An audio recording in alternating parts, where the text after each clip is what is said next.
tere! Tere! Mul väike mure, sooviks natuke nõu.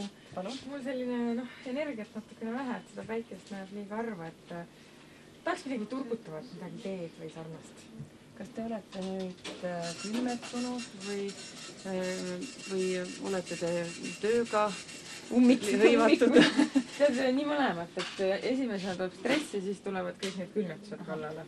Siis palun väga, meil on olemas stressitee, siis on olemas ka näiteks ka külmetuse tee siin, kui kipub olema selline tunne, et hakkab tulema jah, et lihased on haiged ja ajab aevastama ja nohu ja köha kipub.